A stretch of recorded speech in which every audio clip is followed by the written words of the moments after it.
12 फरवरी।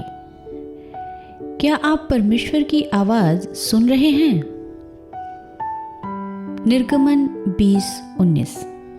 तब उन्होंने मूसा से कहा, तू ही हमसे बोल तो हम सुनेंगे, परंतु परमेश्वर हमसे न बोले, वरना हम मर जाएंगे।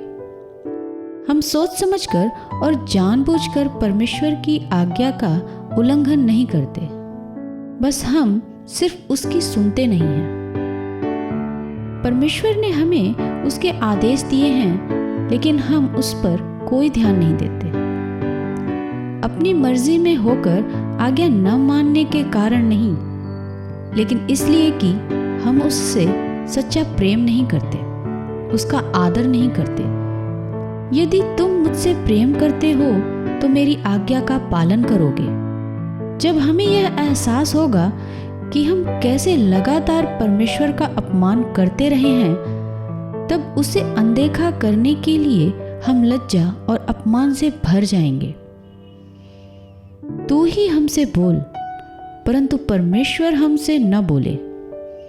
परमेश्वर की बजाय हम उसके सेवकों की सुनना ज्यादा पसंद करते हैं, और यही हम दिखा देते हैं कि उसके लिए हमारे अंदर कितना प्रेम है। हम दूसरे लोगों की गवाहियां सुनना पसंद करते हैं, लेकिन हम यह नहीं चाहते कि खुद परमेश्वर हमसे बात करे।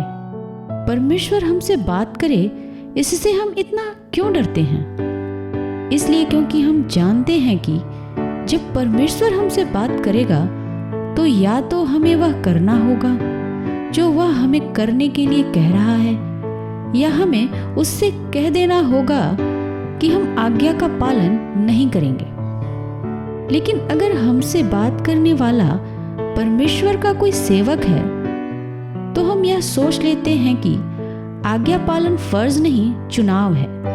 हम यह कहते हुए जवाब दे देते हैं, ठीक है, यह तो सिर्फ आपका अपना विचार है। हालांकि मैं इनकार नहीं कर रहा कि जो आप कह रहे हैं शायद वह परमेश्वर का सत्य हो। क्या मैं लगातार परमेश्वर को अनदेखा करने द्वारा उसका अपमान करता रहा हूं?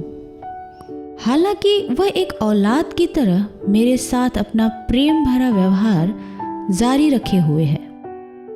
आखिर में जब एक बार मैं उसकी सुन लेता हूं, तो वही अपमान का ढेर जो मैंने उस पर लादा था, वह मेरे ही पास लौट आता है।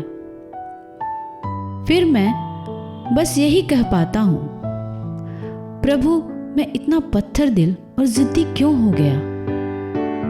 परमेश्वर की सुन लेने का नतीजा आखिर में यही होता है, लेकिन हमारी सच्ची खुशी उस शर्मिंदगी से फीकी पड़ जाती है जो हमें उस एहसास से होती है कि यह करने में हमने कितना ज्यादा समय लगा दिया।